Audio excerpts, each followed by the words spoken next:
ask me a question, Dr. Galina, did you have a mammogram in your life? No. Why? Because I know that there is a much better test.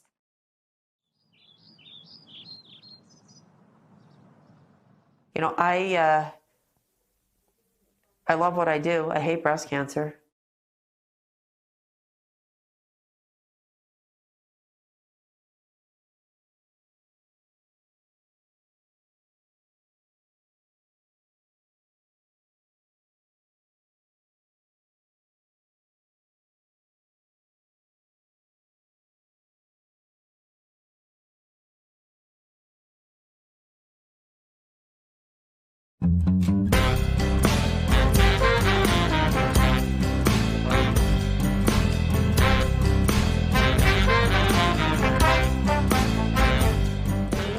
How much radiation do women get from mammograms?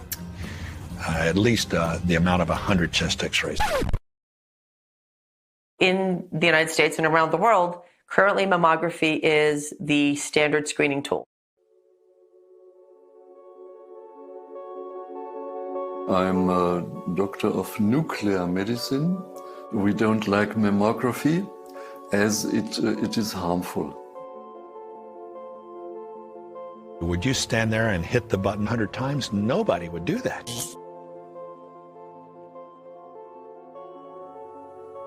Mammography is a suboptimal test. It's the standard of care. So it's what we do. It misses cancers that we wish it would find. Half of all cancers that actually exist. It finds some cancers that we call overdiagnosis cancers. And then it's going to give all these false positives, say that you have cancer if you don't. Those are cancers that we wish it didn't find because those cancers don't need to be cured. Leading to stress, anxiety, fear, maybe the biopsy. I mean, this is just a nightmare here.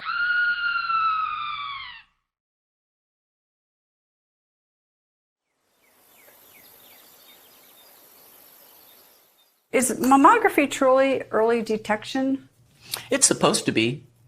That's what it's supposed to do. No, of course not. Late detection. People don't understand cancer, or they wouldn't do what the doctors are asking them to do. So by the time you have a 1 centimeter tumor, that's 1 billion cells. Tumor is gone for 7, 8, 9, 10 years and is encapsulating.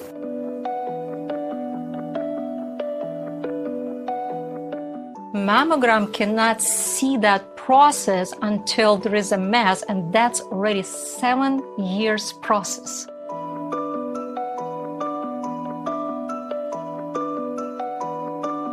Mammograms are not early detection, not early detection, not early detection, not early detection.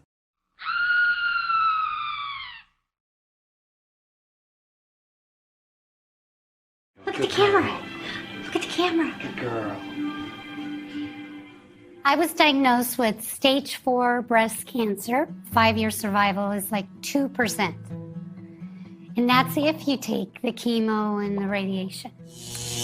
And I thought, well, that's not a very good option. Then I decided, no, I'm not going to do any of that. And that brings my chance of survival to basically less than a year or a few months. But as you can see, 2 years have elapsed and I'm still here. I took matters into my own hands. I did research. I looked at different alternatives and changed my life dramatically. Even the doctors were very impressed. Hey! That within 6 months, my tumor had shrunk in half, and all the other tumors in my lungs and my sternum, everywhere, were gone, completely disappeared.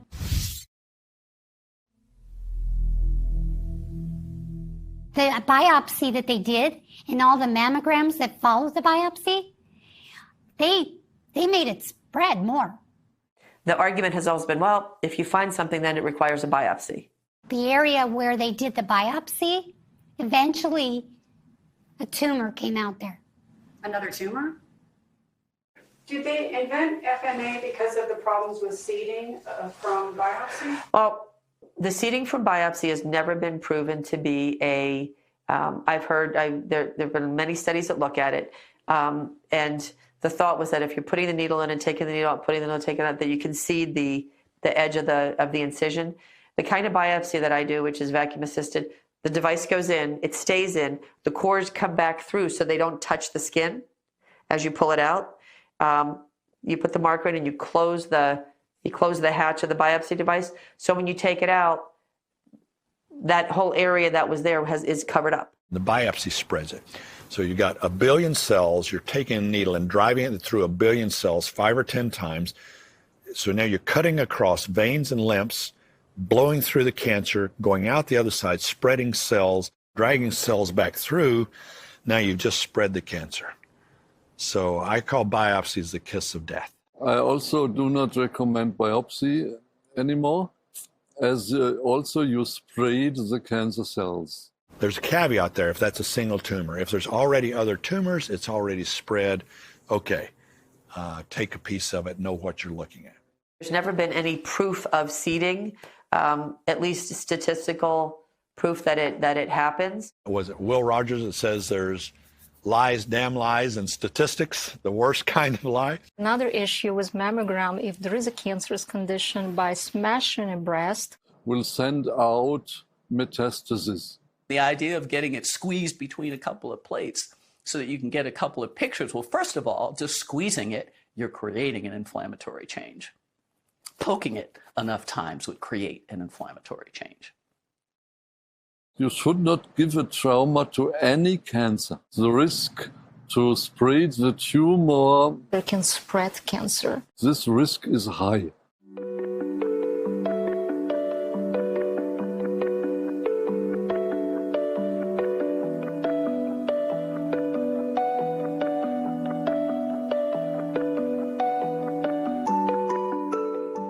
You do a biopsy on a tumor and then you compress it with the mammogram. It's going to squeeze out of that little hole now, isn't it?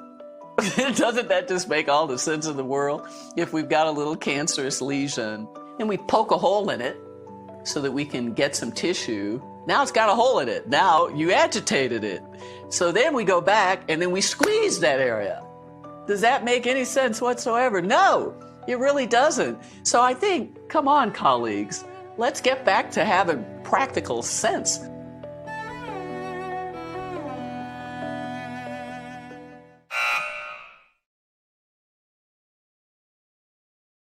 I worked together with the radiologists and I looked at the mammography results every day.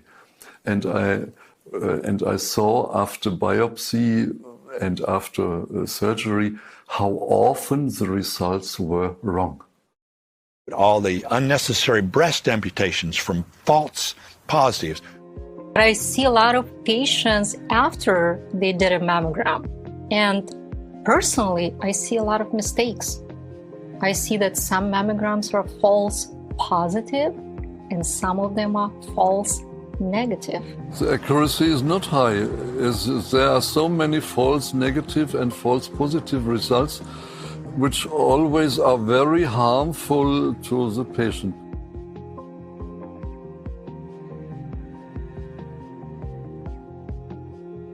You can line up 10 radiologists and you can show them all the same film. And chances are you're going to get 10 different opinions. There's no one perfect diagnostic test, but the best screening tool we have in the year 2019 is mammography. There's massive overdiagnosis of cancer. I felt a lump on my breast that I hadn't felt before, so I thought I'd better check it out. Did you have an MRI? It was just the regular thing they do when they... Mammogram? Mammogram. They did a biopsy. It showed there was no malignancy, and he said, yes, it's coming back not malignant, but it's very unusual for a person your age to have a fast-growing tumor like that, so we need to take it out. Well, the gold standard is to take a piece of tissue, look at it under a microscope, because I can see something on a mammogram, I can see something on an ultrasound, but we always call the pathologist the Monday morning quarterback because they do get the last say. They get to look at the tissue to say, is this something that is harmful? But the doctor, when I got there for the surgery, he said that he had looked at the cells under the microscope and he he thought it was possibly malignant, so they were going to do a partial mastectomy. Then when they came back, it showed no malignancy. Thought it was a little strange. He said, I know you're happy, but it was all a mistake. I was happy that it was a mistake. Was he saying that he shouldn't have done the partial mastectomy? I guess so. He didn't get specific. No, he did not. Is that him calling? No. How accurate are biopsies for breast cancer? Are they 100% or where is the figure for that? So it depends who's doing it and what method you do it by. I do what we call vacuum-assisted core biopsies. They're incredibly accurate and incredibly sensitive.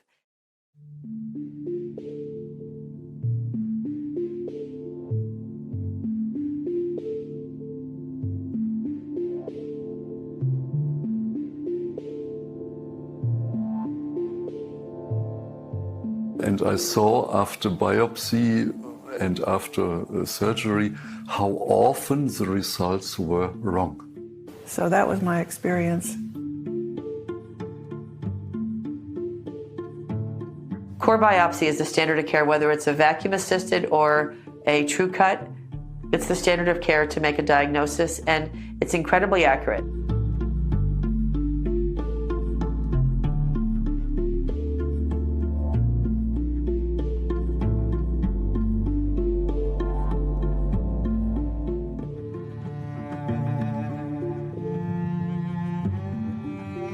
The accuracy of the biopsy is far from 100%, as when the pathologist looks on the tissue under his microscope, there is nobody who controls him.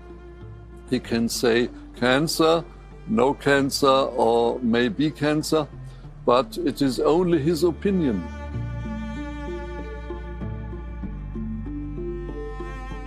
If you don't follow the rules, somebody's going to get hurt somewhere along the way.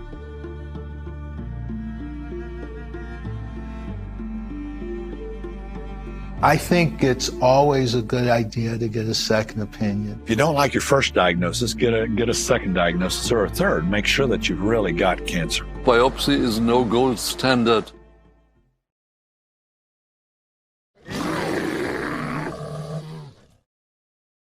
Have you ever been told you have dense breasts? Yes. Yes. No. Yes. No. Have you had a mammogram? Yes. How Several. many? 3. Hi, have you ever been told that you have dense breasts? No. Have you ever had a mammogram? No.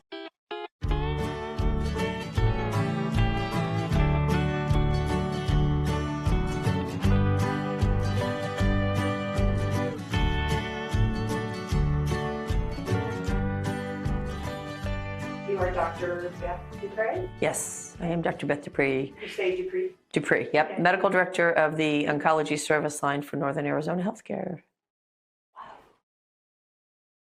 About 40 to 50% of the population is at least moderately dense. You might have heard of Nancy Capella. Nancy had a normal mammogram but was diagnosed with stage 3 breast cancer within months after her mammogram because her breasts were so dense. You can't find the polar bear in the snowstorm until he opens his eyes. And that's the way her cancer was. It was a polar bear in the snowstorm. Whistle while we work, la da da da da. Fresh tuna fish just caught this morning in the can. 15 years ago, my wife Nancy was diagnosed with stage 3C, late stage breast cancer. This was after 10 years of normal mammograms. 13 out of 18 lymph nodes cancer. Her doctor felt a ridge on her breast. Her physician said, "Why don't you go get a mammogram?" And Nancy said, "Well, I just got a mammogram." And she says, "Well, go get another one." Her tumor was hidden because she has dense breast tissue, which she was never told. And when you have extremely dense breast tissue, a mammogram is less than 50% accurate. So if you knew that your mammogram was going to be less than 50% accurate, would you bank 100% upon it? No, you wouldn't. So she went and got another mammogram, which showed she was perfectly fine.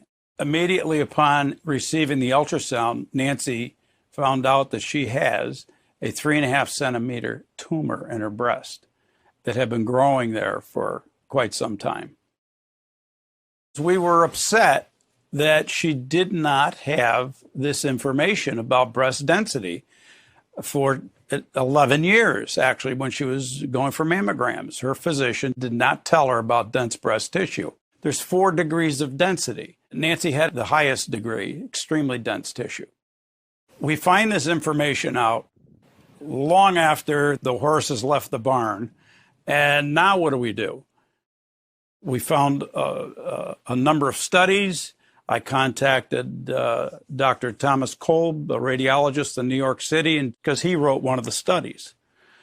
Dr. Kolb tried to make an issue of and bring to the public dense breast tissue, and people weren't listening at the time.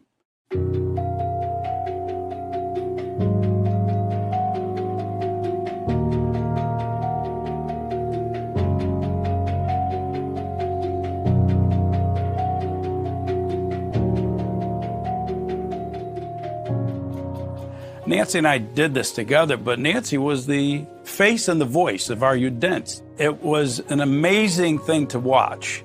From our 3rd bedroom, we are assembling an organization and a network around the United States that are getting behind what we thought was an injustice to women. We just saw it begin to explode. 15 years ago, we went to Hartford, Connecticut, and we went to the legislator. We want to make a law that says you must tell patients about their breast density and the ramifications of that. We passed the first law in the nation for breast density notification. If your physician never told you that you have extremely dense breast tissue, it's a matter of life and death to you. A physician must tell the patient that she's got dense breast tissue, and there are other options for screening, such as an ultrasound or an MRI.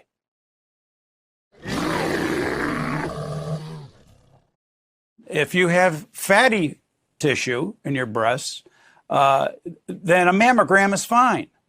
But if you have fatty tissue with dense tissue, or straight dense tissue like my wife Nancy had, you need an ultrasound. And don't let anybody talk you out of it.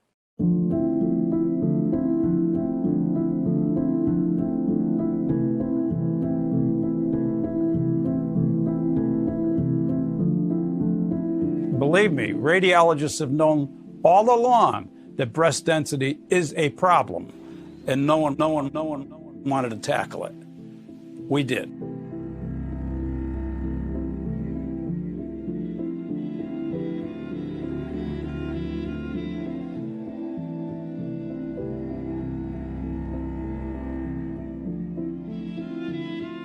I can tell you this for a fact. We only had support from ACS and Komen on a state level, in not all states. They were neutral on all of our national efforts, neutral, until the chips were down. They knew we were going to have a law through the FDA, and no one wants to be on the wrong side of a breast cancer bill. We went into this battle with all the armor we had, and the truth wins out, you know, and goodness wins out. And with faith in God, we kept moving forward, and we felt that we were right. So we've got 38 states with dense breast tissue notification legislation, which is an amazing feat. We felt it a natural progression to go for a national law. When Senator Feinstein got involved, it was a shot in the arm, and we knew something was going to happen. It did happen most recently this past March. The federal legislation goes a little step further. They changed the MQSA.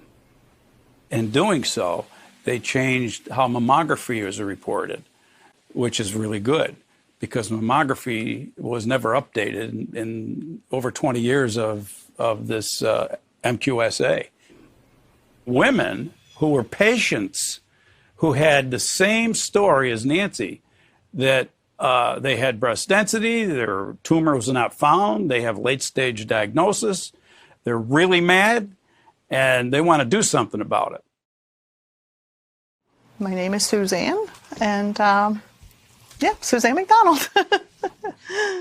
I had a mammogram back in 2007. Got the results back, everything was fine, but I said, something doesn't feel right, and it hurt a lot. And her response to me was, well, cancer doesn't hurt.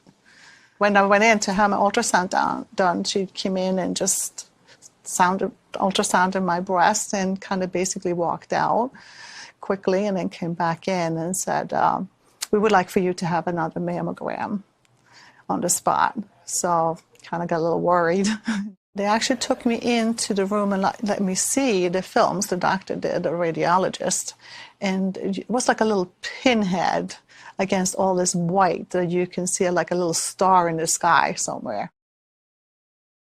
I had an MRI and my cancer was over 3 centimeters, and I ended up having stage 3C breast cancer within a month of having a mammogram. I'm triple positive, and it's a scary thing. And so a lot of people, you see it coming back again and again. And early diagnosis is so important to not having to go through all the treatment and the pain.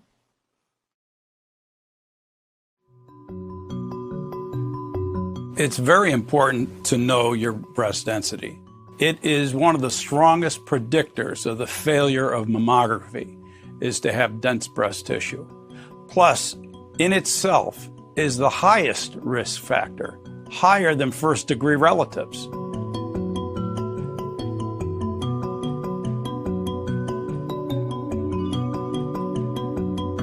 So, is breast density important to know about? You better believe it is. So we had a lot of pushback in this process of trying to see legislation move. And we got most of our pushback, much of it, through the organization of the obstetrician and gynecologists. They would never admit that they're against anything. They just were neutral on things. Why do you think that was so? The status quo is good enough. In our opinion, the status quo is just not good enough. The referring physician is normally the gynecologist. So the gynecologist gets a report from the radiologist, and the gynecologist knows from the report that you've got dense breast tissue and how dense it is. Gynecologist then makes the decision whether to pursue that or not tell the patient. But there is a decision to make. The responsibility lies with the gynecologist. So the gynecologist is at fault here.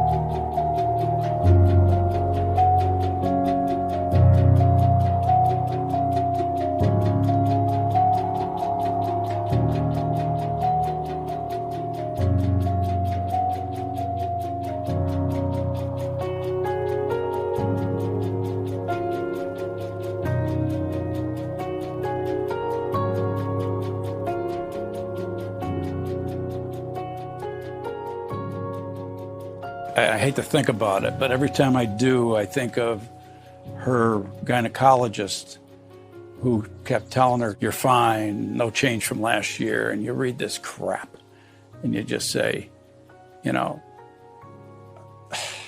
there's no reason for that. It's just as simple to be honest with a patient as it is to be dishonest. Why don't you be honest?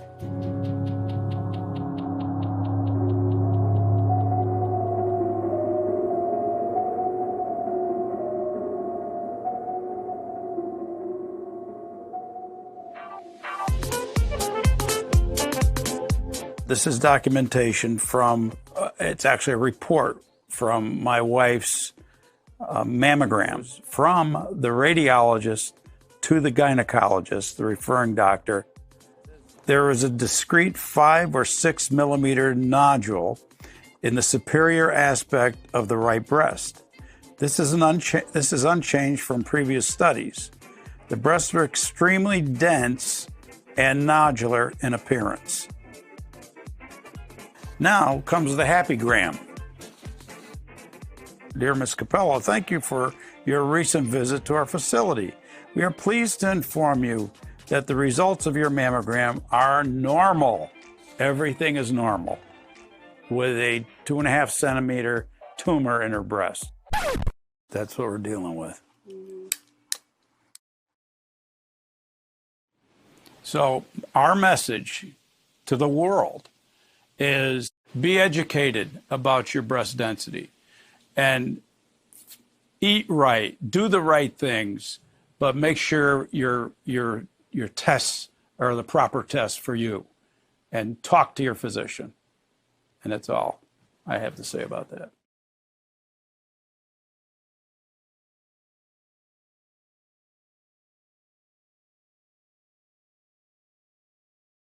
My baseline mammogram, polar bear in the snowstorm, white out. 10 years ago, I was opening a hospital in Bensalem, a breast cancer hospital. And we had gotten some new technology and pathology that my pathologist said, oh, we're going to be able to give you quick reads within a couple hours. Because everybody's anxiety comes from when the biopsy's done to you know. Well, I had my mammogram in February, clear. Not even 12 weeks later, I'm in the shower, and I felt a lump in my breast. 10 o'clock at night, not a good time to do a breast exam. I'm just letting do your breast exam in the morning when offices are open. And I felt this lump in my breast, and I was sick to my stomach because it was behind my nipple, high up, and it was rock hard. And I was like, oh my God, isn't this like a bite in the butt? So I did what every self-respecting breast surgeon would do. I went in the morning early, and I got on the thing, and I scanned myself.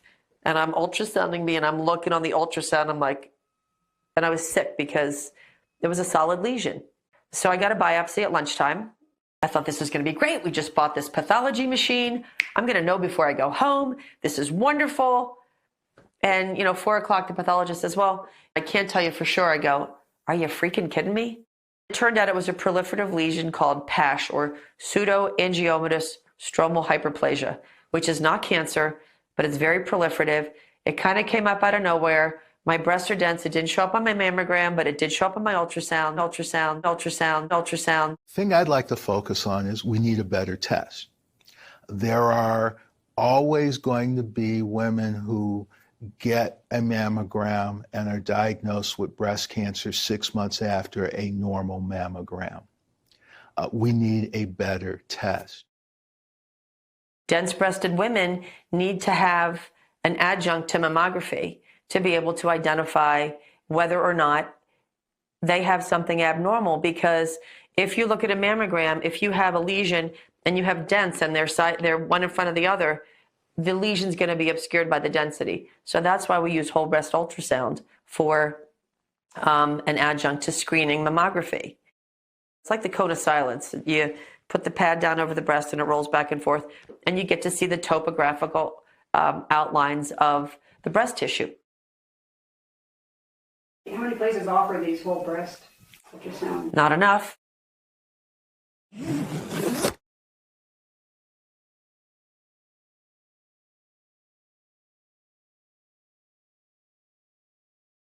Have you ever been told that you have dense breasts? Yes.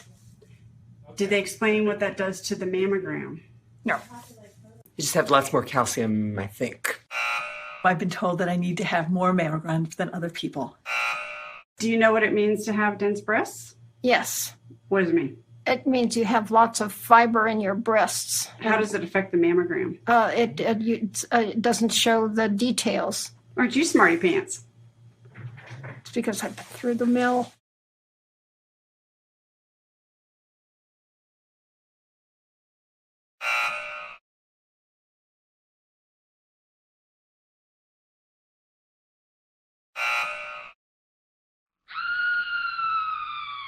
Are we overdiagnosing cancer overall and thus overtreating?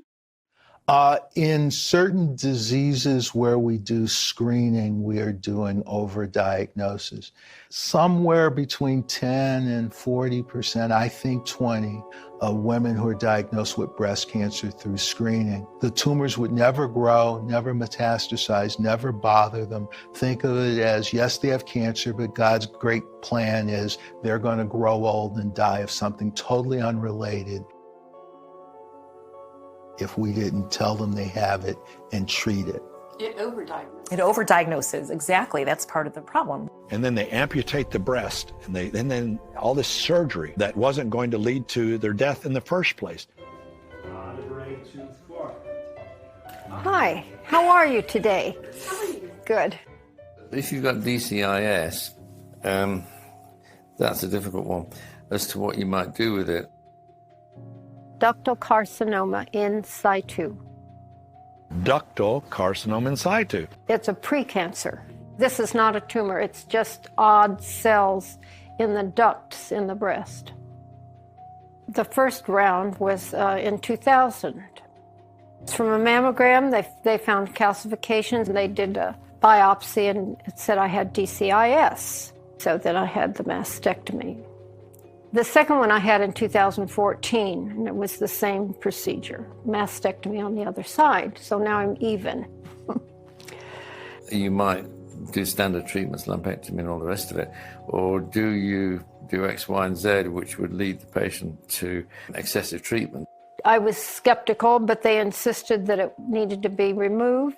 They took the whole breast on both sides. My mom, when she was in, I believe, her mid-70s, she was diagnosed with cancer of the breast. So I agreed and spoke with her doc that we would do maybe 2 courses of radiation out of the 8 to 16 or something that they had recommended. We agreed to do 2. We agreed to having a couple of the lymphatics removed, but not the entire lymphatic chain. Come to find out, as you read the morphology more and more, you found out that this particular type of tumor was an extremely slow-growing tumor. So we in turn gave it the name her ex-husband, because we knew that it was him.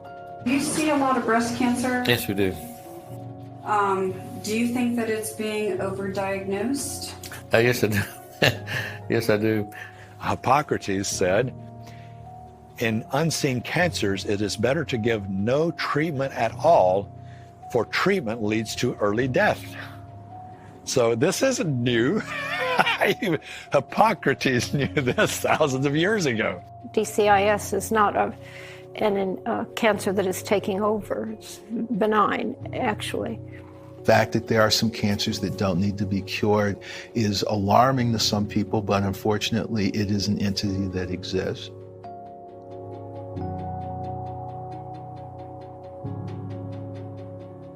I think we're going to get about a 50% increase by 2030. So we're going to, instead of seeing 240,000 breast cancers a year, it's going to be like 360,000.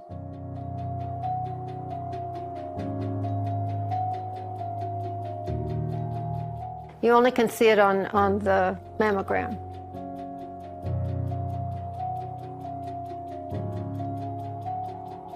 My aunties lived to 96, 97, and they didn't have, nobody had cancer.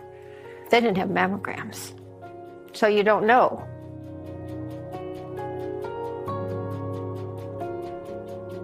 It's stage 0 when you get technical about it. Give it a new name, give it a new number, and you can impress people in a new way.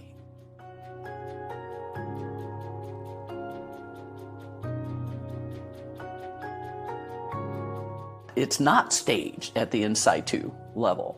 Do they call it stage 0? Do you remember that? No, they actually, I believe, called it stage 1, and it wasn't 1.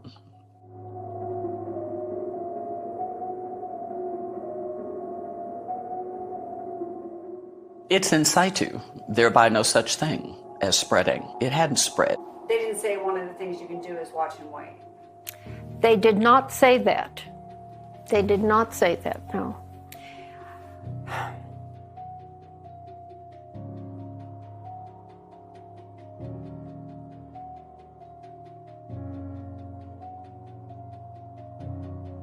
It is questionable about whether it ever develops into anything more invasive than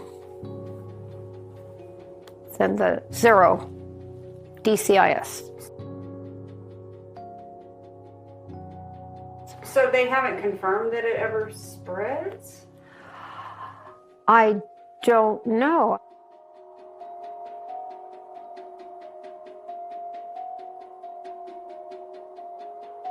But I know there are discussions now about whether this really does develop into an active carcinoma. Every once in a while I read something about, well, is it really necessary to do a mastectomy? The whole idea is, if we identify it, is to treat the patient appropriately, not overtreat and not undertreat.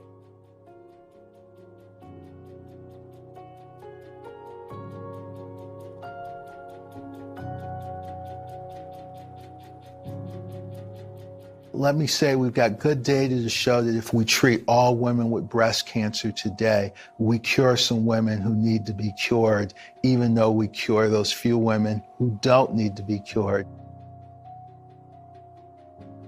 and give them all the problems of the cure. My husband's an anesthesiologist. There's a lot of danger in anesthesia, really a lot of danger. So surgery is not without its risks.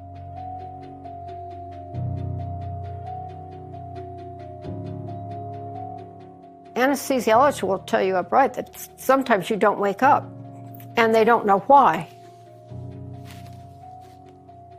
And who wants that kind of difficulty in your life?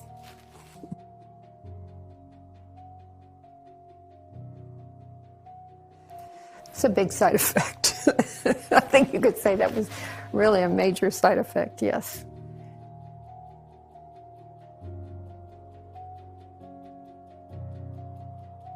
I don't look at myself because it's so ugly, but it's done, so there we go.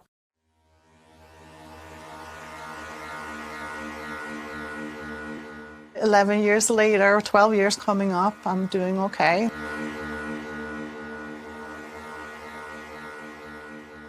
They said it was all a mistake, never should have happened.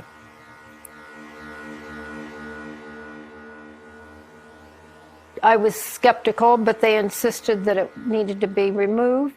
They took the whole breast.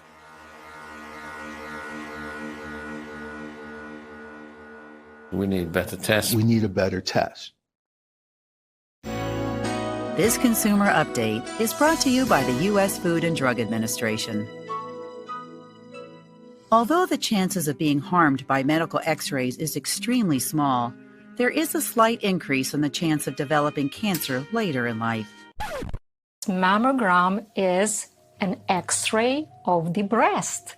So next time you do another one, you're accumulating this radiation in your body. It will accumulate toxins, and radiation is one of those toxins. It literally can convert in the tissues into heavy metals and certain things that are not conducive and not beneficial for our body. Up to 15 years ago, I was a specialist for radiation protection.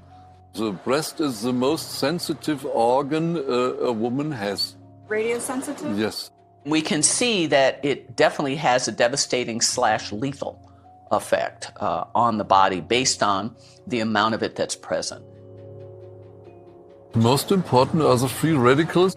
So yeah, free radicals. Free radicals are bad news. It's like a byproduct, if you will, of toxicity. It's going to eventually impact the overall functionality of something else in there.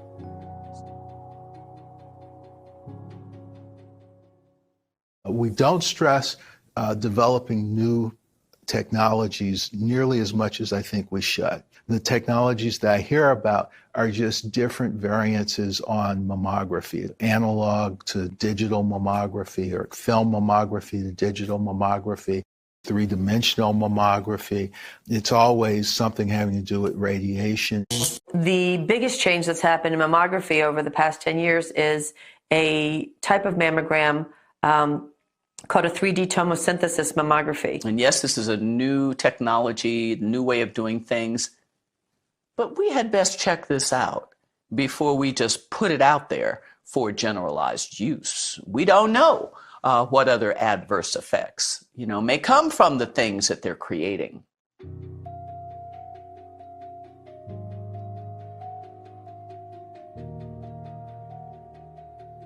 Look at the technician. And the radiation technician, are they just coming out there in their swimming suit to be able to see you? No.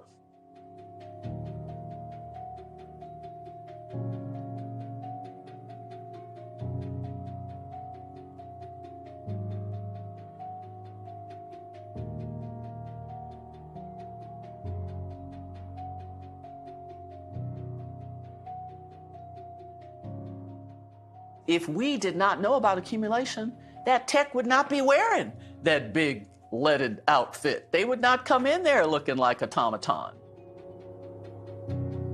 They're putting on this big leaded outfit thing and standing behind a glass thing, and they're telling you, oh, this is perfectly fine for you.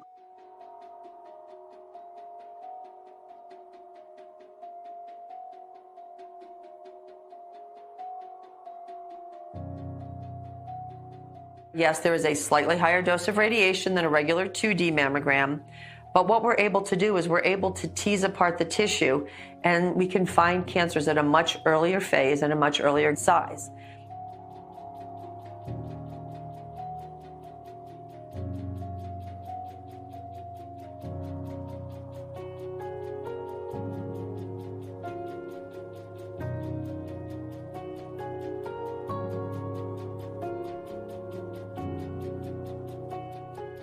I reflect to Chernobyl and Fukushima. Let's reflect to those areas. And what happened? People died. Lots of people died. And they died in really uncomfortable ways.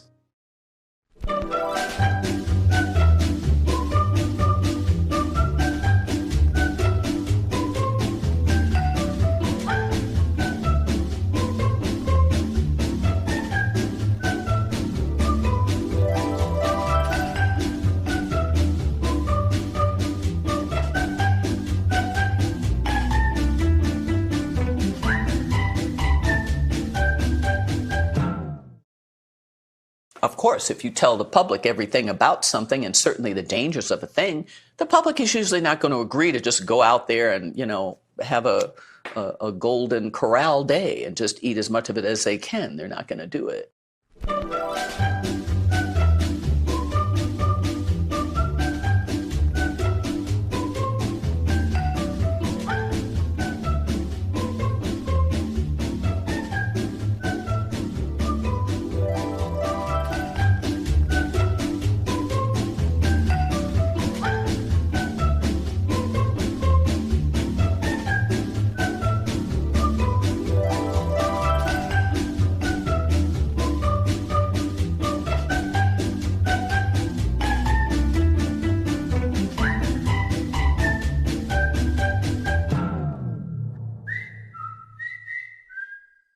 A 2D mammogram is slightly less than a 3D tomosynthesis mammography, but it's less than that which you get from flying across the country.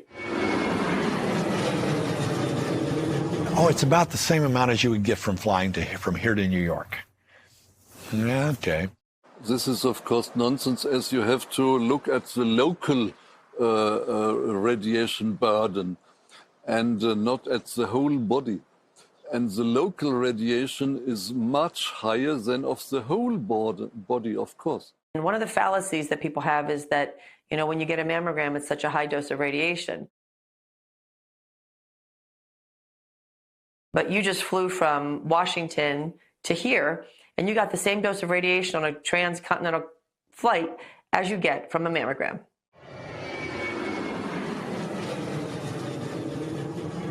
In my 15 years as doctor of nuclear medicine, I told it to every patient.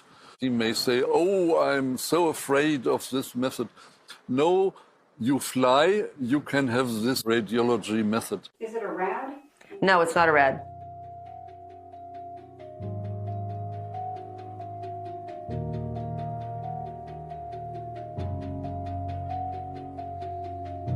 If I have a high dense breast, I have to increase the amount of radiation in order to come through that tissue, in order to distinguish this white accumulation, what is inside.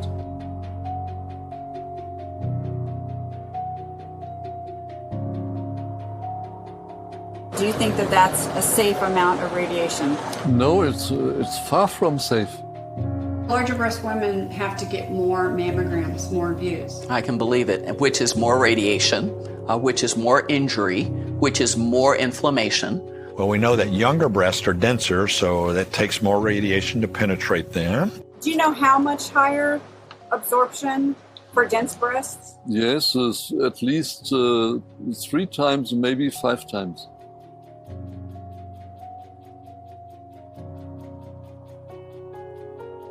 Is it possible there's an increased cancer in dense breasts because they're increasing the radiation to the dense breasts? Yes, this is a theory which is not proven up to now, but I think it is so. Slowly, I was able to see how crazy mainstream allopathic medicine is, how absolutely we're doing more damage than good. Mammogram has lots of radiation. The risk to induce a cancer is higher than to prevent a cancer if you make mammograms every year. This should no longer be done anymore.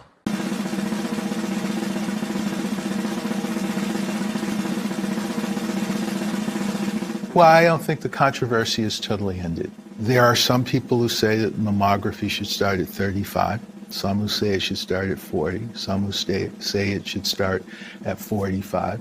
We at the ACS have taken a hybrid view, saying that women age 40 to 44 who want it should get it, but we recommend that all women start getting it at age 45. And then we recommend it annually from 45 to 54, and women should get it every 1 to 2 years from 55 onward. The issue that I really like to discuss is the fact that mammography is a suboptimal test. In Switzerland, the radiation societies do no longer recommend mammography as a routine method, only in special questions. Yay, go Switzerland. I mean, here we go, another place that does what? They have universal health care, nationalized health care. And we think that that's such a bad thing. No, it is actually based on prevention. And that's why they do it. It's based on not waiting for that tumor to blossom through your nipple before you deal with it.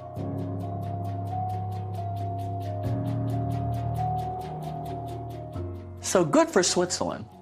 And I really hope that the United States eventually gets on board with that and that we really get it.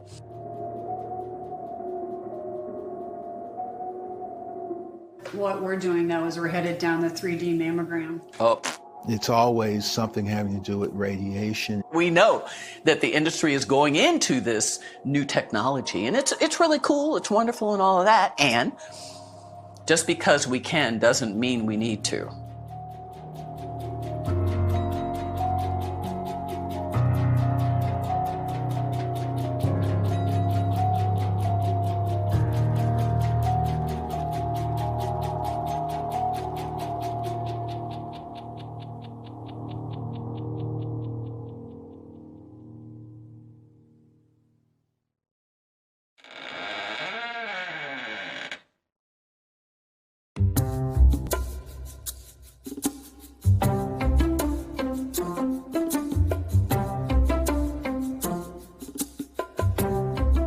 They're all in bed with each other.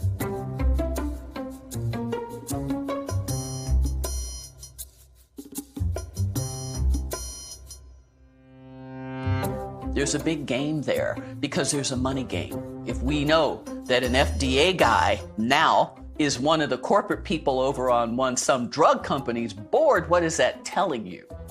That's telling you a lot.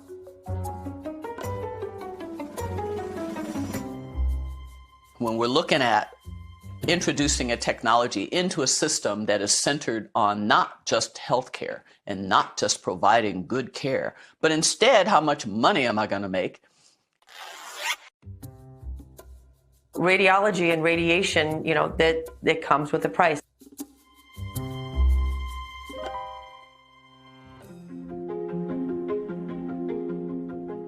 You start with maybe 48 years of age and go on until you are 80. The probability that you will get an induced cancer grows from 5% up to 20%. If you do enough mammograms, you're going to get breast cancer. Are you going to stop flying because you don't want to get that amount of radiation?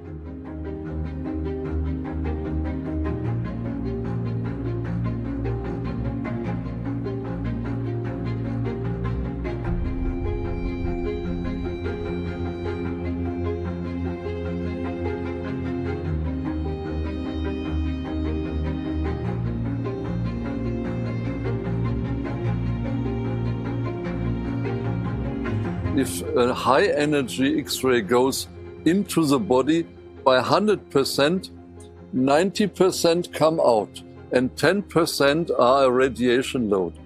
If I have a low energy X-ray, 100% go in and maybe 40% come out and 60% are a radiation load.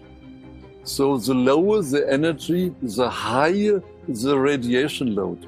Mammography is so dangerous. So to me, it's a small risk for potential gain.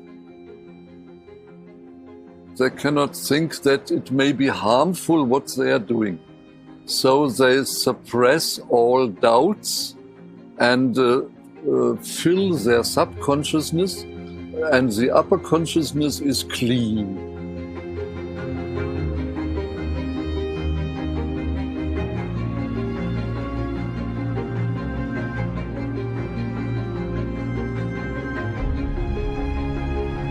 The body accumulates every radiation during the whole life.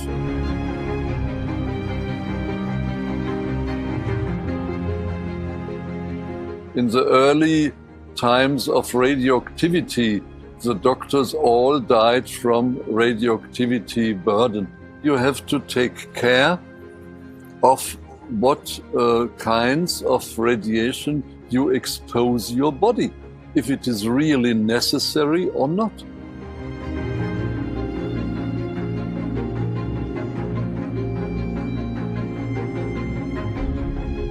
I don't understand my colleagues that they go such high risks without necessity.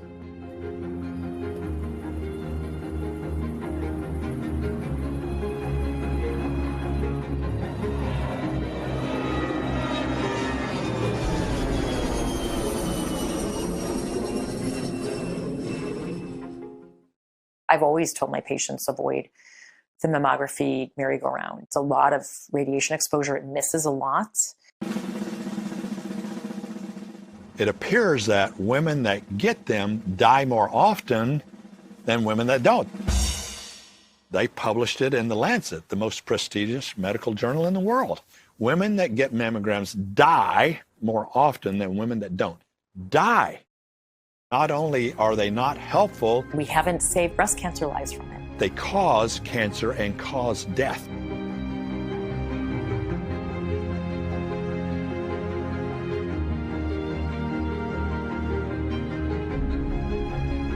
Mammograms cause breast cancer, period.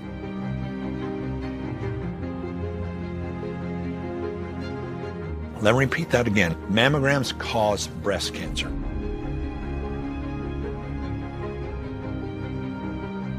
If you don't want breast cancer, don't get a mammogram and don't go to the doctor.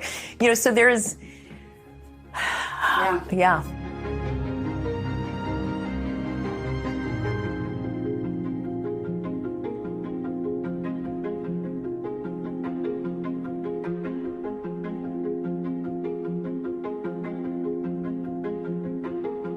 I'm not going to have my patients stop getting imaging because of radiation exposure, because if they're flying cross country,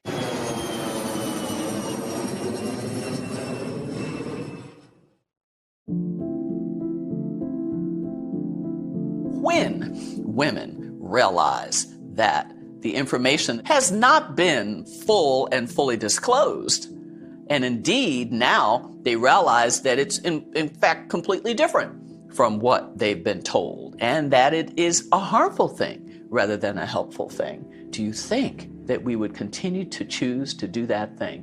Most of us, no.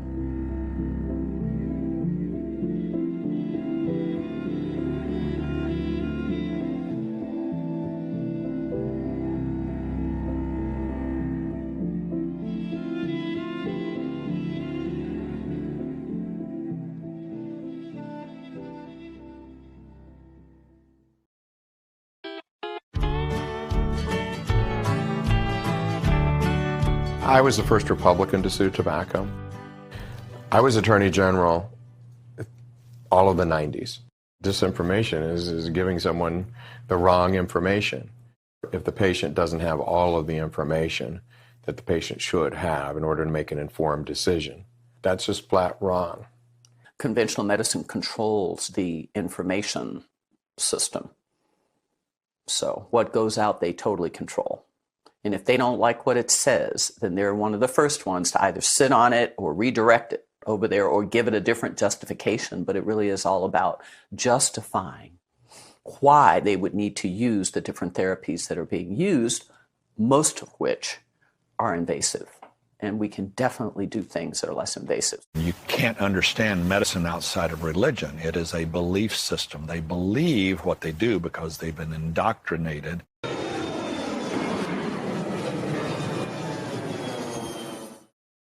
There's massive disinformation campaigns. The drug companies actually hire writers to create disinformation, to confuse people.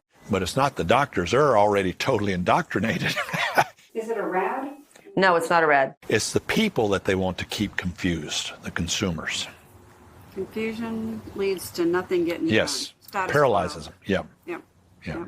Yeah, right, exactly. We're not going to do anything. We're just going to keep going down that same road because at least we know how to do that. You know, exactly. Until they figure it out. They'll figure it out eventually. I'm happy that there's controversy because at least there's discussion.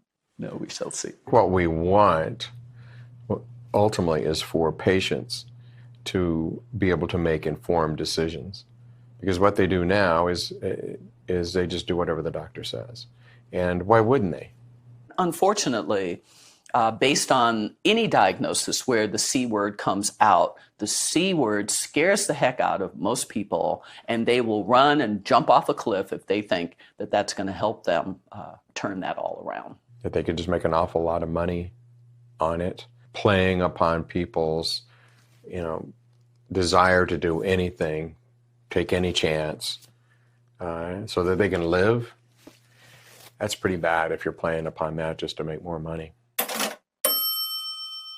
We use this beautiful word, mammogram, but actually if we would tell our patients, go ahead and do an x-ray of the breast, probably,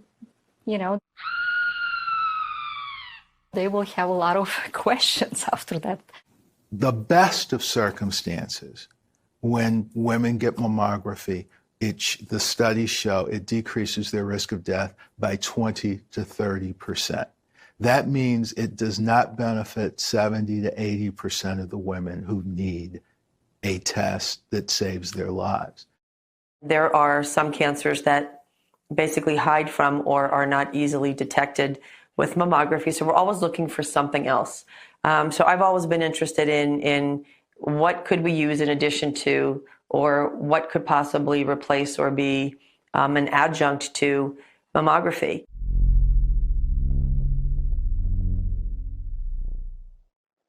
Thermography is an adjunctive test approved by FDA, a very safe, non-invasive, painless test. One is totally hands-off. Thermography. You change the position of your body.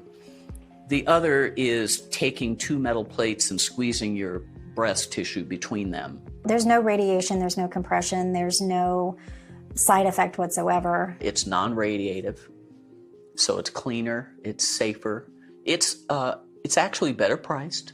There is nothing touches you. There is no radiation. No radiation. It really is as easy as having your picture taken with a digital camera. Thermography is just a camera, an infrared camera that detects heat coming off your body.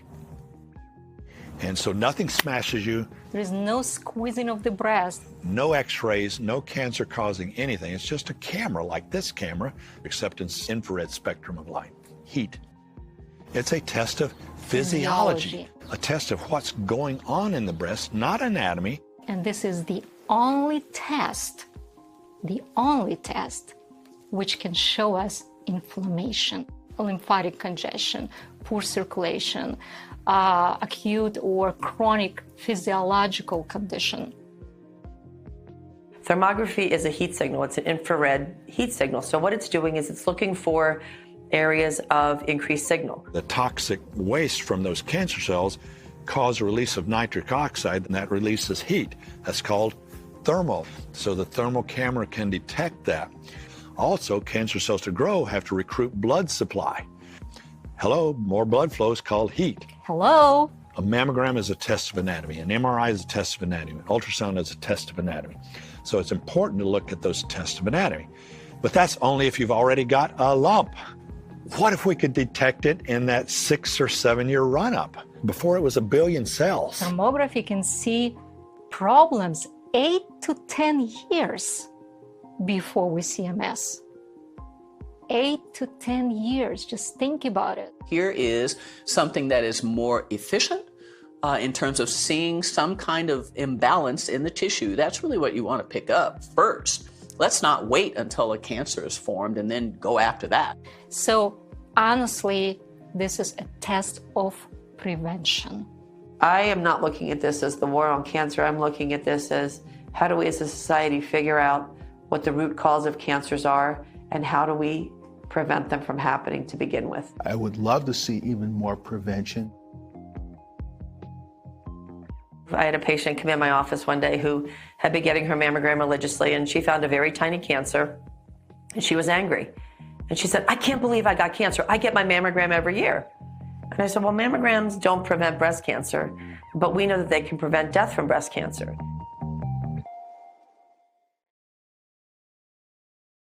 In dense-breasted women, we're always looking for something else that we could use as an adjunct. Thermography is for women from age 20 and up. Age 35 and up is every year. Most women under the age of 35 who are diagnosed with breast cancer, they don't know because they're not getting any kind of structural imaging. They're not doing their self-exams. So when they're diagnosed, they're typically stage 3 or stage 4. And their diagnosis is pretty dismal. And so from age 20 to 35, thermography is once every 3 years. Even the younger women that are coming in are a TH3, which is a thermobiological score of 3, which is in the questionable range. We're always looking at the baseline, and then we look at the previous year and the current year.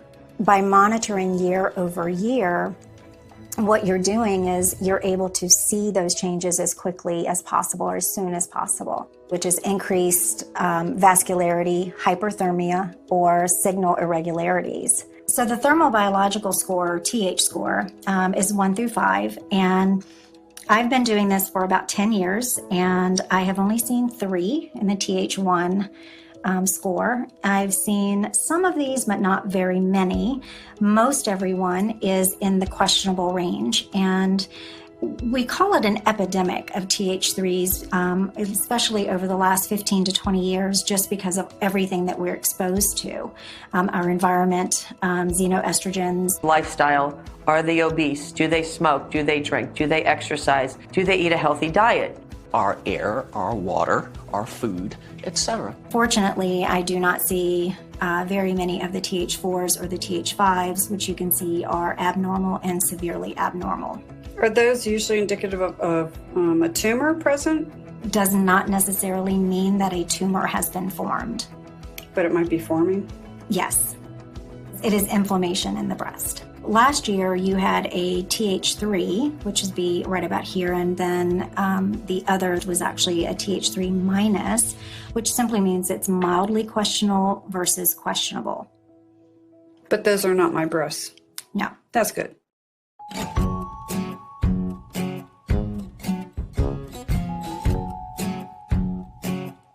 It is broken out between right breast and left breast, and starting off with the vascular asymmetry.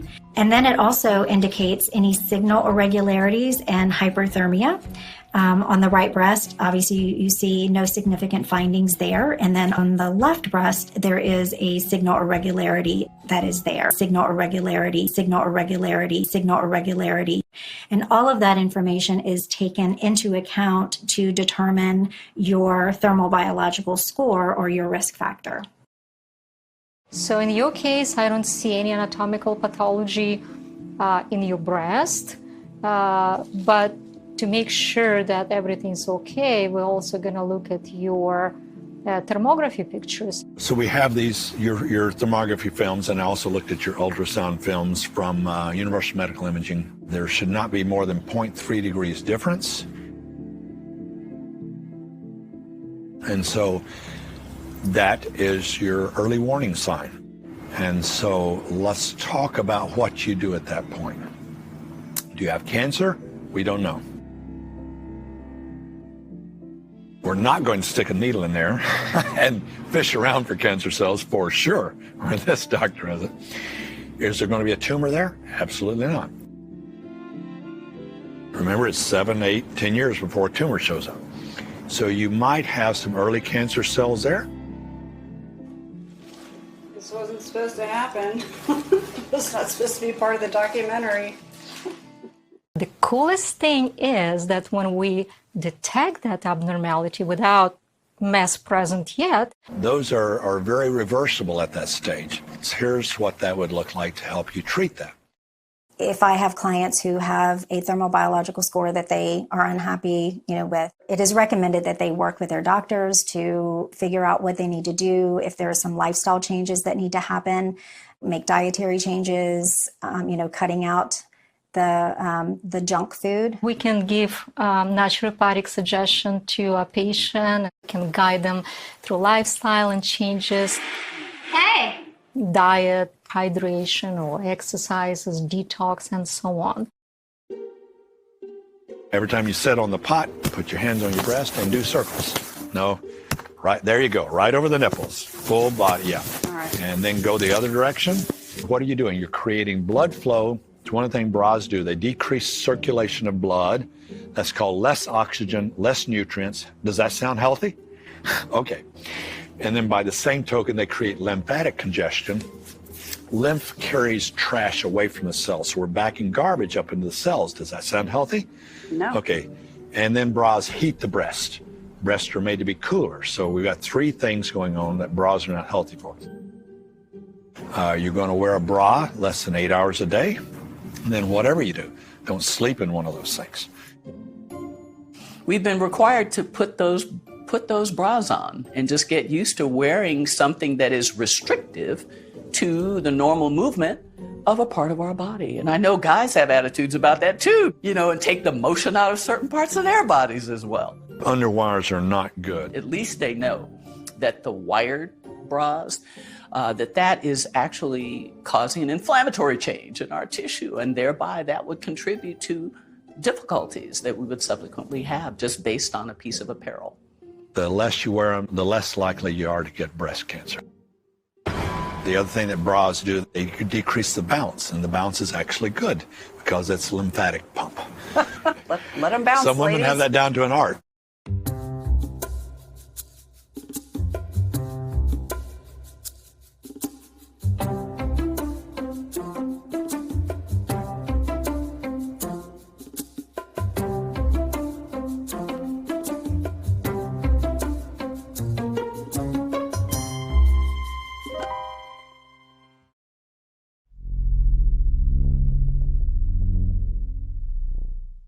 We're going to scan your right and left breast. In order to scan your right breast, I want you to keep your hand out, okay? And we're gonna look. If there is any abnormal structure, we can angle transducer to look from every aspect to analyze it. There's no pain involved here, folks. No, there is no pain, no squeezing, no radiation. It's very safe diagnostic test. Ultrasounds are much more sensitive than mammograms.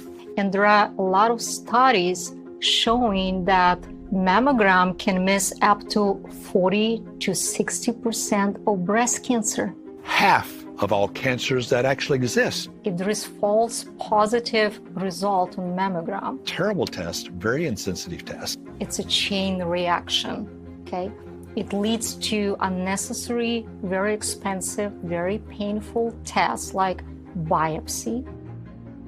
Could be a benign fibrocystic process, or it could be the beginning of cancer, and because you don't know, that those would require a biopsy. Takes you off of one road and turns you to another where there is repeated testing that now has to happen and repeated invasive therapies. How about ultrasound? It's about 75, 80% sensitive, but that's 25% more than mammograms. You've got thermography. It's up to 92% sensitive if you've got a good camera and a good reader. So you can combine ultrasound and thermography. Now you're up above 95% sensitivity. Well, that's amazing. There's literally only a few doctors, maybe in the whole nation, that do ultrasounds and thermograms side by side. She is a doctor of ultrasonography, so she does the ultrasound right beside the thermogram. We do thermography first, and then we project that picture on a big screen TV. We show them their body. We explain them what those colors mean, and they see where the problem is. And by looking at that picture immediately, I'm doing ultrasound, and if I see suspicious area on thermography, I pay more attention to that area on ultrasound. We have a sophisticated software which will measure temperature. And when we measure temperature, we will compare temperature of one nipple to the temperature of another nipple, the global breast to global breast. And we know what temperature is normal and what temperature is abnormal. One patient came and she said, my thermography is normal, but I feel that something is in my breast. And she didn't have abnormal temperature difference. But when I did an ultrasound, I immediately understood why. Because she had mass in her left and in her right breast. And that's why temperature was very high in both, and it was no difference. That would have been missed by the thermogram. That would have been one of the 8 or 10% that the thermogram missed. That's why you combine it with the ultrasound. Ultrasound will give you up to 90% accuracy, but a combination of thermography and ultrasound will give you up to 95 to 99% accuracy. 95% at least. That's what we should be using. 95% sensitivity versus 50%.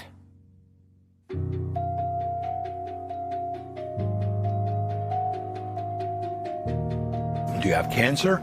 We don't know. But you might have some early cancer cells there. Those are very reversible at that stage. We've actually seen them change. So, depending on what's going on with their health and what they're willing to do, some working on detoxification, changing their diet.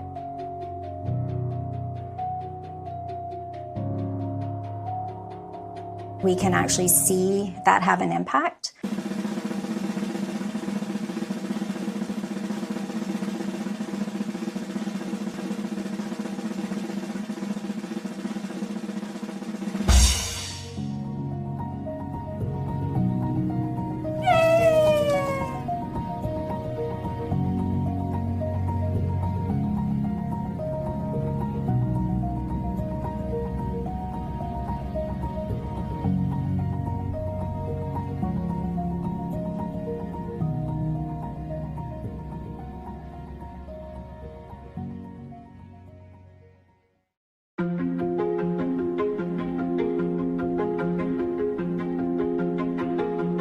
When I decided to become a thermographer, I was actually surprised to learn that there are no guidelines by the FDA. Years ago, mammography was not regulated. The FDA stepped in and set guidelines. It is FDA registered for medical use. It has been since 1982, but they don't actually regulate the offices and how the offices are run. Now, if you are advertising, marketing, where you're saying inappropriate things that thermography can do, then they certainly will, they will visit you. One thing about thermography, though, is that I sometimes question the training of some of the people that do it, but that's with any kind of test. So it's important to follow guidelines for getting accurate imaging, but just as important is making sure that the camera that you have and the person that is doing the interpretation are properly trained. The board-certified thermologist that we partner with has over 30 years experience in actually doing the interpretation, and the way that he got that experience was 3 years in an internship with Dr. William Hobbins, who is what we consider the grandfather of thermography in the U.S., a medical doctor that dedicated his life to it. It's really important to know that your thermographer is using someone that is properly trained and hasn't just been given a random course in how to interpret thermography. I am hoping that there will be a time that they will come in and they will regulate, because anyone that is doing thermography and not following appropriate protocols, guidelines, they are putting women's lives at risk, and we can't do that. If you're going to use that equipment to actually ascertain whether or not someone has some kind of malignancy, we really want to have the latest and the greatest. This is a potentially life-saving tool for women, and we need to do everything that we can to make sure that they have access to this. Don't ask your doctor about a thermogram because they'll be clueless. Many times they're rejected with their thermography images, saying like, why did you do that? It's a waste of money, a waste of time, or not enough information. Doctors aren't used to looking at it. Those people who are saying this is not familiar with this test. I get the images and I get the reports. Now, I haven't been trained to read them. My understanding before, back in the 90s, thermography was covered by insurance. It is not any longer by any insurance company that I'm aware of. Thermogram has been seen over the years as more healing arts motivated tool, and so that again means that people are going to have to reach in their pockets and pay for it. The only one that would cover it would be AFLAC, a supplemental insurance for cancer, and it is also available through your flexible spending account. Personally, I see a lot of mistakes. I see that some mammograms are false positive. They said it was all a mistake. And some of them are false negative. False positive or false negative? They didn't have mammograms, so you don't know. I see patients after mammogram because a mammogram is abnormal and doctors say, oh, your mammogram is abnormal, go ahead and do an ultrasound. So why?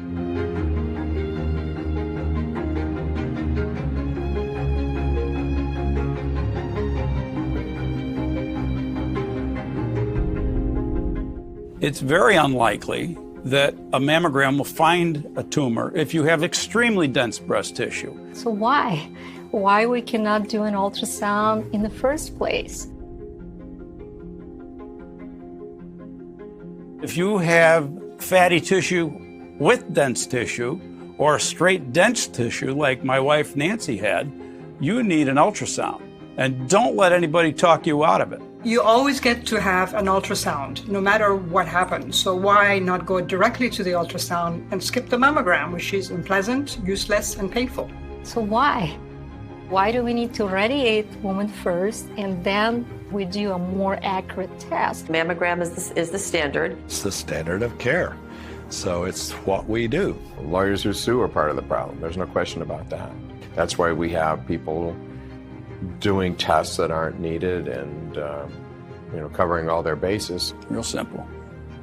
That's why what all these docs hide behind. It's not the standard protocol. They are covered from a lawsuit because it's not the standard protocol. But usually you get the mammogram first and then the ultrasound. Yes. Mammography is absolutely the standard of care. A mammogram is a screening study. Ultrasound is a diagnostic study. That's what ultrasound has been used for years, as a diagnostic tool, so that it's an adjunct.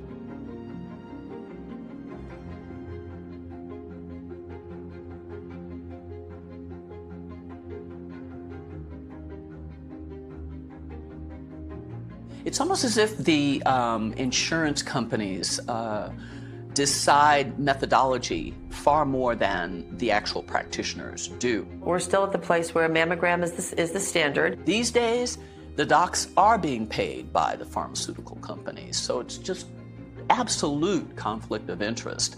And more often than not, that doc is being encouraged to prescribe this particular drug. Why? Because they're getting some kind of kickback. They're being paid to prescribe that particular thing. There's money involved in it somewhere. Follow the dollars. Here's where integrity comes in. And do we choose to be integrous, or do we choose to set that aside and go for the money and toe that conventional line?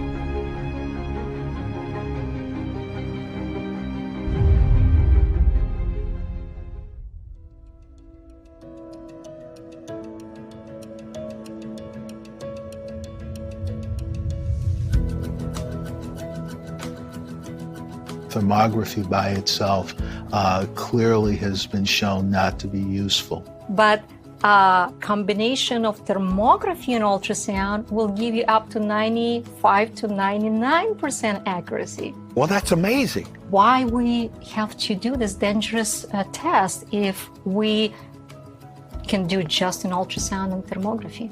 A hospital spends $1 million on this mammogram machine, so they want their return on their investment. Thermography is a technology that actually came out of the 1970s and has been evaluated several times and has never really been shown to be beneficial.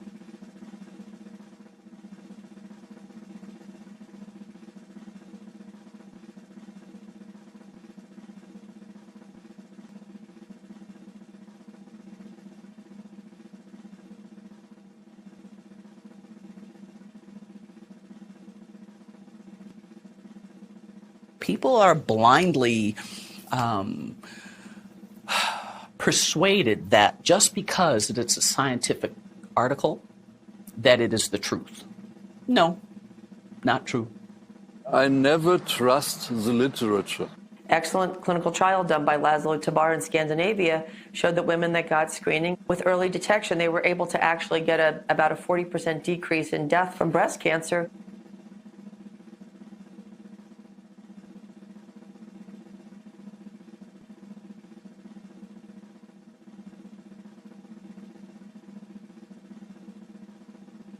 I never trust the literature.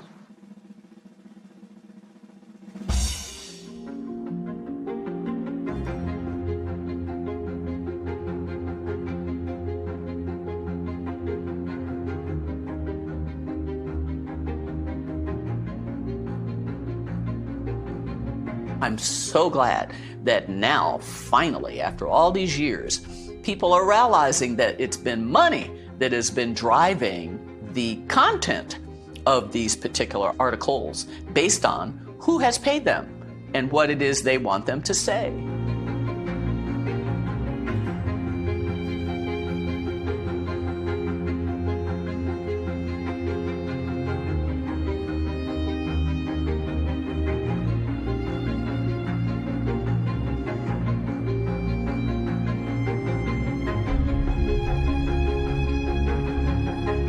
And so, yes, here again, conflict of interest. Mammography is so dangerous.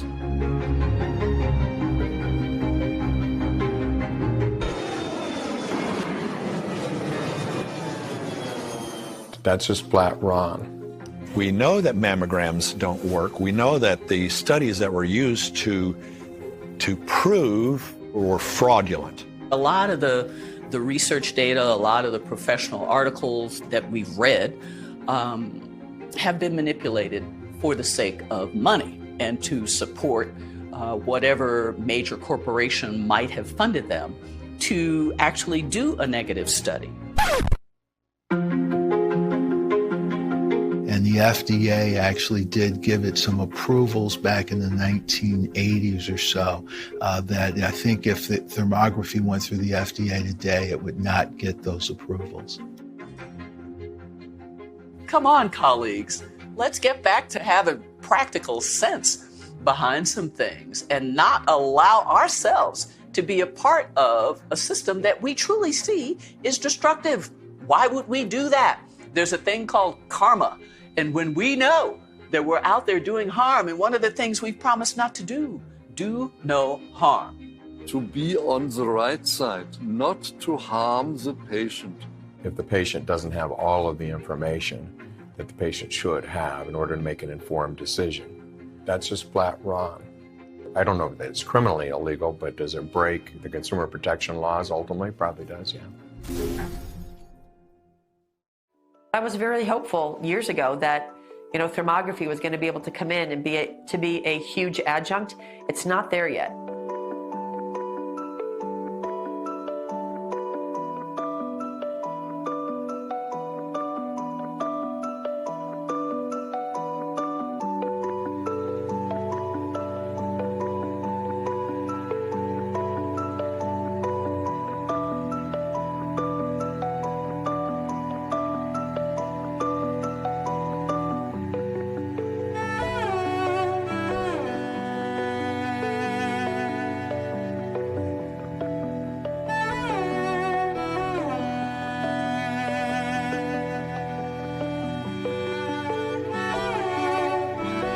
I will say that if thermography is going to be useful, it would be useful with something else like ultrasound or with mammography or with MRI. To me, what I want to see is that technology head to head with the imaging that we're currently using. Infrared imaging, it makes sense.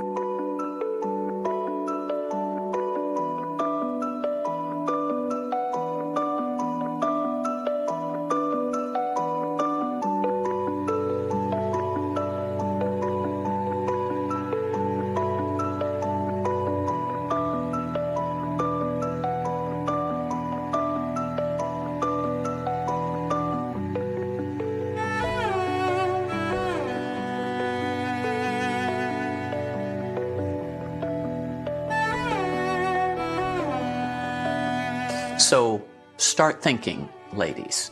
Think. We have the capability to think. Let's think about the therapies that we are being encouraged to do. Let's research them and look at the harm that could potentially come to ourselves before we agree to do it. We have to change our way of diagnostics, and it is possible. The onus is really ours. It's not the doc's. We're receiving a lot of calls from patients saying that I really want to do an ultrasound, but my doctor wants me to do a mammogram first. I heard it's a lot of radiation. What should I do?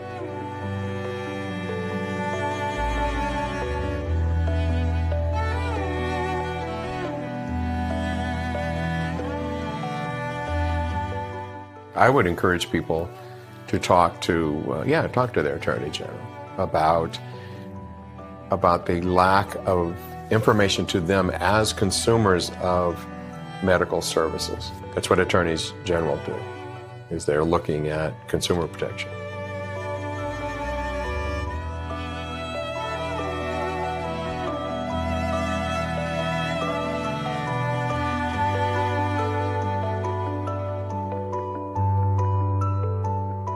And then the Attorney General, if he or she's interested, can engage with the medical community, and maybe together they can work through protocols to improve it.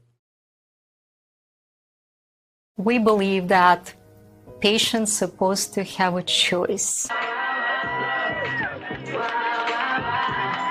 If patient understands that mammogram has lots of radiation, it's harmful to the body, patient can call us and say, that's what I want to do.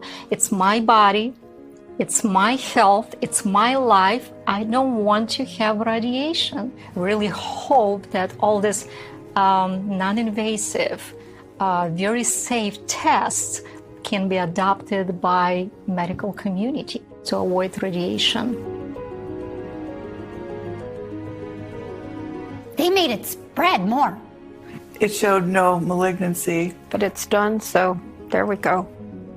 We need to remember that there is no test available which is 100% accurate. So there is no test that's 100%. We need to combine two of those tests, physiological and anatomical, together at the same appointment time. The only early detection for breast cancer is thermography.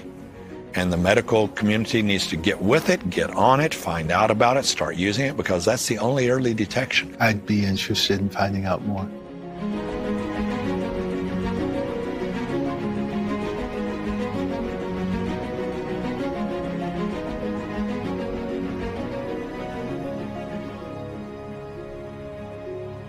So how many have you had, do you think? How many? Every year since I was about between 35 and 40 years old. 80.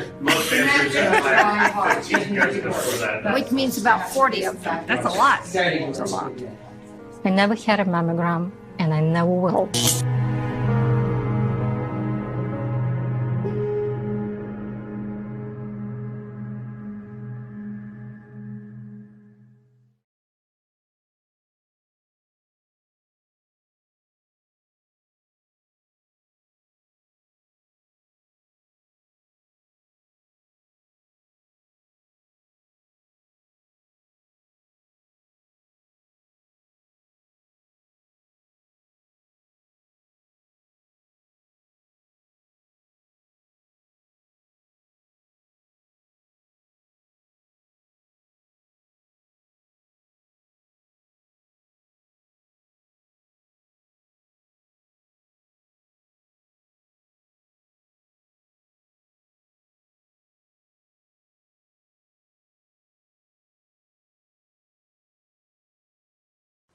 Hey, Meg. So I just talked to a very angry person at beep who just found out that I was getting an ultrasound instead of a mammogram, and she called me up to ream me a new asshole, basically. And I tried to explain your film to her, and she was not having any of it. She pretty much bawled me out and said she hopes your film isn't successful. It was not pretty. She didn't say anything about my ultrasound results. She just called up to offer me a mammogram. Yikes! I'm not sure I'm going to go through this again.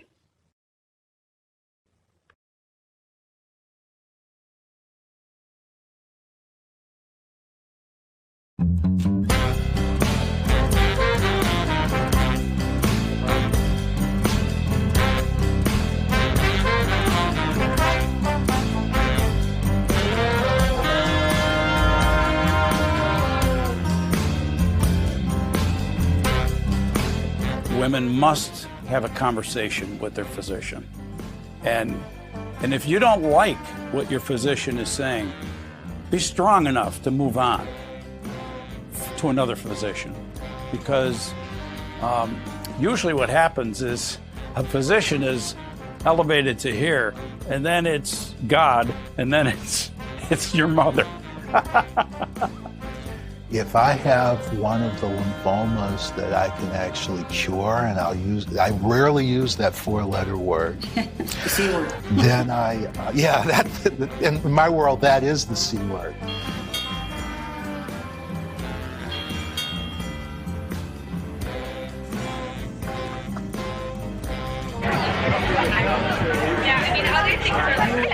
Hello. You're the interim. I am. You're the interim.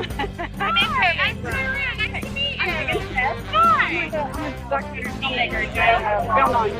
have to run. I have to get my toy. Okay. Well, thank you. Thank you for being there. Thank you so much. How'd it go today? It went very well. We're having to save our critic. She couldn't have run away faster. Then I don't have to tell you anything. Oh.